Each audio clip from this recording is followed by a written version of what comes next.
네. 어제 또 한 분의 택배 노동자가 사망하셨습니다.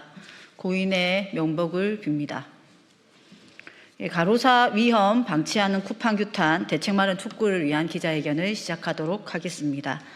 먼저 참석자 소개해 드리도록 하겠습니다. 박서군 택배 노동자 가로사 대책위 공동대표님 참석하셨습니다. 김강석 택배노조 위원장님 참석하셨습니다. 강민욱 택배노조 쿠팡 본부장님 참석하셨습니다.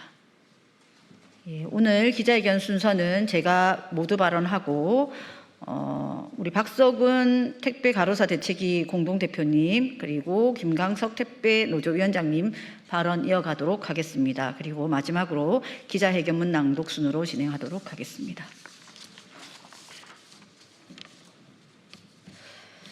택배 노동자의 심야 배송으로 인한 가로로 인한 노동자의 사망을 추모하고 애도합니다.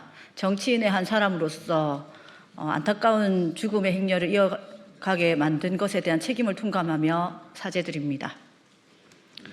대한민국의 국민의 생명을 빨아 돈벌이를 이어가는 미국 기업 쿠팡의 흡혈귀 같은 경영 행태를 언제까지 지켜만 봐야 합니까? 국민적 분노에도 불구하고 쿠팡은 미국 정관계 로비를 통해 한국에 대한 통상 압박을 가하고 있고 정부는 미국 눈치를 보며 주저하는 모양새입니다. 죽어가는 국민과 이를 방치하는 대한민국을 비웃으며 오늘도 국민을 가로사로 내몰고 있는 흡혈귀 같은 쿠팡을 지켜만 보고 있자니 자괴감마저 듭니다. 가족을 잃은 유가족의 절망감 앞에 국민의 깊은 슬픔 앞에 손조차 쓰고 있지 못하는 상황에 국민은 더 큰 슬픔을 느끼고 있습니다. 쿠팡 노동자의 죽음엔 정부와 국회의 책임이 큽니다. 노동자를 희생시키는 재벌 자본의 독점 구조, 이들의 사회적 책임을 줄여주고 공정 경제를 깨트리는 행태를 제도적으로 뒷받침한 결과 쿠팡과 같은 흡혈귀 기업이 탄생한 것입니다. 특히 온라인 플랫폼의 탐욕을 제어할 최소한의 규제조차 만들지 않았기에 오늘날의 쿠팡이라는 괴물을 키웠습니다. 쿠팡은 배송 대리점을 하청으로 거느리고 재계약을 협박하며 클렌징 제도까지 만들어 국민의 생명을 빨아 이윤을 창출하고 있습니다. 국회에서는 쿠팡 청문회를 비롯해서 기회가 있을 때마다 클렌징 문제가 가로사의 근본 문제임을 제기해왔습니다. 그런데 왜 아직까지 클렌징 때문에 국민이 죽어나가야 하는지 묻는 유가족의 절규는 지극히 정당한 것 아니겠습니까? 쿠팡에 강력히 촉구합니다. 노동자를 죽음으로 내모는 클렌징 제도부터 즉각 폐기하십시오. 정부에게도 요구합니다. 국민의 생명이 타들어가고 있습니다. 국민의 주권의식이 어느 때보다 높고 시대가 바뀐 지금 정부가 책임 있는 역할을 다해야 합니다.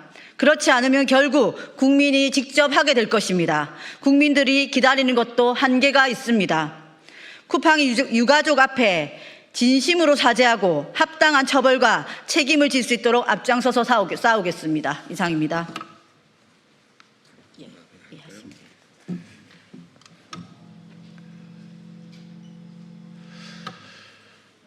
또 한 분의 택배 노동자가 심야 배송을 하다가 사망했습니다.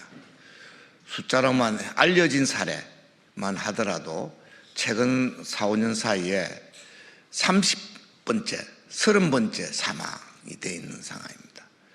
아마 알려지지 않은 그냥 은폐되어 있는 그런 가로사 사례까지 합치면 그 숫자가 얼마가 될지를 알 수가 없는 이런 상황입니다. 특히 이 고 정설기님의 그런 그 가로사 이후에 쿠팡에서 여러 가지 그 노동 조건을 개선하고 가로사 예방을 위한 대책을 실시하겠다고 사회적으로 약속을 했습니다. 국회에서도 약속을 했고요. 그런데도 1년이 넘도록 아무런 대책을 세우고 있지 않다가 또 이렇게 사망을 하게 된 겁니다. 특히 그 사망한 장소가 서울 시내 한복판입니다. 서울시청 근처의 그런 배송 지역이었습니다. 서울시내 한복판에서 일어난 이런 일들, 아마 저는 이렇게 생각합니다. 이 문제는 단순히 그냥 택배 노동자가 사망했다 수준을 넘어서 말하자면 쿠팡 입장에서는 지난 2, 3년 동안 심야 배송으로 인한 조치를 하지 않으면 수많은 택배 노동자들이 과로사 한다는 걸 이미 익히 알고 있는, 우리 국민들 모두 다 알고 있고 쿠팡도 모를 리가 없습니다. 그런데도 아무런 과로사 예방 대책을 세우지 않고 그냥 돈벌이에만 앞장서다가 결국 다시 또 과로사로 나타난 겁니다. 이게 뭐겠습니까? 이런 걸 보고 우리 형법에서는 미필적 고의에 의한 살인이다, 이렇게 정리할 수 있을 것 같습니다. 저는 수사당국이 미필적 고의에 의한 살인으로 쿠팡을 수사를 해야 된다, 이렇게 생각합니다. 이 문제 그냥 뺀질뺀질하면서 미국 정치권에 로비나 하면서 우리 국민들을 능멸하며 그리고 또 수많은 택배 노동자들 사망케 하는 이 그냥 용납해서는 안 된다 생각합니다. 국민들이 직접 나서서 응징해야 된다고 생각합니다. 그리고 한국 법에 따라서 미필적 고의한 살인으로 아마 응징을 의법 처단해야 된다 이렇게 생각합니다. 감사합니다.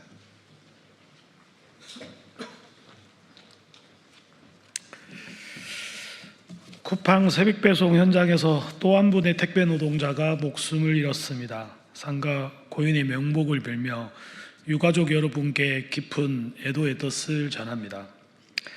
작년에만 쿠팡 물류센터와 캠프 배송 현장에서 8명의 노동자가 사망했는데도 쿠팡의 현장은 아무것도 바뀌지 않았습니다.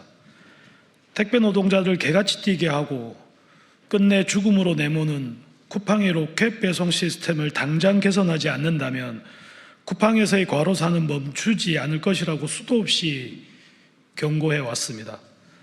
속도보다 생명, 택배 과로사 방지를 위한 사회적 대화가 열리고 있는 지금 이 순간에도 쿠팡은 21년 주요 택배사와 맺은 1, 2차 사회적 합의를 지키지 않겠다고 목리를 부리고 있습니다. 고강도 장시간 노동의 요인인 분류작업과 후레시백 수거 정리 반납 업무는 택배기사의 업무가 아닙니다. 지금 당장 개선해야 합니다.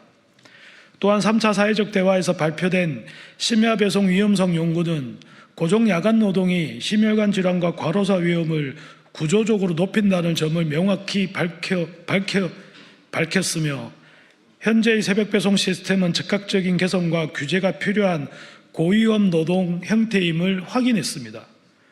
쿠팡은 고용노동부 주관으로 발표된 작업환경의학 전문가들의 심야 배송 위험성 연구를 기초로 쿠팡의 새벽 배송 시스템을 지금 당장 개선하십시오. 1, 2차 택배 사회적 합의를 즉각 이행하고 3차 사회적 대화에 성실하게 임하십시오. 쿠팡이 계속해서 책임을 회피하고 사회적 합의와 과학적 연구 결과마저 외면한다면 그로 인한 모든 죽음의 책임은 오롯이 쿠팡에 있음을 분명히 밝힙니다. 택배 노동자는 로켓이 아닙니다. 일하다 죽지 않고 행복한 가정을 영위할 수 있도록 국민 여러분들이 도와주시길 당부드리겠습니다. 이상입니다.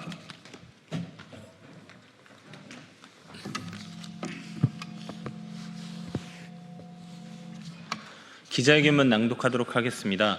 전국 택배노동조합 쿠팡 본부장 강민욱입니다. 쿠팡 새벽배송 택배 노동자 또 사망. 쿠팡은 과로사 방지를 위한 사회적 대화에 성실히 나서라. 언론 보도에 따르면 이번 달 초 쿠팡에서 일하던 새벽배송 택배 노동자 한 분이 돌아가셨습니다. 올해 1월 6일 새벽 2시경 야간 배송 도중에 쓰러져 한 달가량 병원에서 투병하였으나 끝내 회복하지 못하시고 2월 4일 운명하셨습니다. 삼가 고인의 명복을 빌며 유족분들에게 위로의 말씀을 드립니다. 작년 쿠팡 물류센터와 캠프에서 8명이 돌아가신 데 이어 올해 초부터 또다시 사망자가 발생했습니다. 제보 등으로 알려진 경우만 이 정도이니 실제로는 더 많을 것입니다. 제보에 따르면 고인의 사인은 과로사의 대표적 사례인 심근경색이었으며 제보와 대리점 근무표를 종합하면 고인은 주 5일 수준의 교대제 없는 고정 야간 노동, 고정된 구역이 아닌 여러 구역들을 번갈아가며 백업하는 강도 높은 업무를 수행했습니다. 또한 고인은 쉬는 날에도 카톡을 통해 배송 관리 업무를 여러 번 수행하였으며 쓰러진 당일에는 쉬는 날이었음에도 불구하고 관리 업무를 넘어 배송까지 했던 것으로 드러났습니다. 이는 이전부터 과로사 대책위와 택배 노조가 지속적으로 문제를 제기해왔던 쿠팡의 클렌징과 SLA, 즉 높은 서비스 기준에 미달할 경우 구역 회수와 고용 불안을 만들기 때문이 명백합니다. 이러한 점들로 미루어 볼 때 우리는 고인이 과로로 인해 돌아가셨을 가능성이 있다고 보며 쿠팡 CLS의 고인의 노동시간과 노동 강도에 대한 자료를 공개할 것을 촉구합니다. 그간 우리는 쿠팡에서 발생하는 사망 사건들이 개인의 문제가 아닌 쿠팡 새벽 배송 시스템의 문제이며 쿠팡의 장시간 고강도 노동, 생체 리듬을 해치는 고정 야간 노동에 따른 과로사 위험을 지속적으로 제기해 왔습니다. 그리고 현재 고 정슬기님 과로사 사건을 계기로 야간 노동의 위험을 해소하기 위한 3차 사회적 대화를 진행하고 있습니다. 그러나 쿠팡은 야간 노동의 위험을 해소할 수 있는 대책을 전혀 내놓고 있지 않습니다. 현재 진행되고 있는 3차 사회적 대화 자리에서도 시간 끌기로 일관하면서 자사 현장에서 계속 발생하는 과로사 문제를 사실상 방치하고 있습니다. 지금 미국의 백악관과 의회에서 한국이 자국 기업인 쿠팡을 차별한다며 청문회를 열고 각종 부당한 압력을 행사하고 있으며 쿠팡은 미국을 믿고 오만한 태도를 보이고 있습니다. 쿠팡이 받아온 것은 차별이 아니라 특혜이며 부당한 대우를 받아온 것은 입점업체, 택배 노동자, 자영업자들임이 이미 밝혀진 지 오래입니다. 당장 모든 택배사들이 이행하고 있는 1차, 2차 사회적 합의를 이행하지 않고 있고 국내법의 허점을 악용하여 총수의 책임을 회피하고 있지 않습니까? PB 상품으로 잘 팔리는 자영업자들의 물품을 빼앗고 고액의 수수료를 갈취하고 있지 않습니까? 과로사를 낳는 자신들의 시스템에 대한 성찰 대신 미국에 대한 로비를 통해 여론을 호도하고 있는 쿠팡의 행태를 보면 기가 막힐 따름입니다. 미국은 부당한 압력을 중단하고 오히려 쿠팡이 벌이는 각종 불법, 탈법 행태를 조사해야 합니다. 정부와 국회는 미국의 부당한 압력을 단호히 거부하고 쿠팡에 대한 제대로 된 처벌을 가해야 합니다. 쿠팡은 법꾸라지 행태를 중단하고 과로사 방지를 위한 3차 사회적 대화에 성실한 자세로 임해야 합니다. 쿠팡이 지금처럼 우리 국민을 무시한 채 한국과 미국을 넘나드는 법꾸라지 행태로 계속 상황을 모면하려 든다면 계속되는 과로사를 막을 수 없을 것이고 국민들의 외면을 받게 될 것임을 분명하게 경고합니다.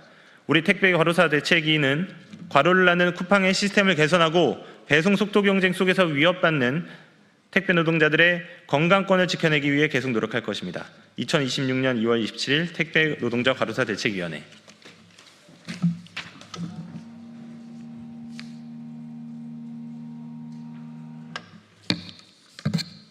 네, 쿠팡이 그간 문제를 해결하기 위해서 여러 노력을 많이 벌였는데요. 그동안에 심야 배송 관련해서 많은 논쟁이 있어 왔습니다. 그래서 심야 배송 문제를 어떻게 해결할지에 대해서 여러 가지 논의를 하는 과정에서 사실은 근본적으로 빨리 생명을 구할 수 있는 방법에 대해서 먼저 신경 쓰는 것을 좀 간과하지 않았나라는 생각이 좀 먼저 듭니다. 사회적 합의에 맡겨둘 수 없다라고 생각합니다. 정부가 나서야 합니다. 그래서 반드시 지금 문제되고 있는 클렌징 제도 개선과 분류작업 문제부터 개선해서 지금의 죽음의 행렬부터 막는 것, 그것부터 필수적으로 하고 심야 배송 문제를 이어나가는 것이 맞다라고 저는 생각을 하고요. 정부가 적극적으로 빨리 나서서 빠른 조치를 해나가기를 바랍니다. 우리 기자님들께서도 그런 관점에서 보도 좀 부탁드리겠습니다. 이상입니다. 이것으로 기자회견 마치겠습니다.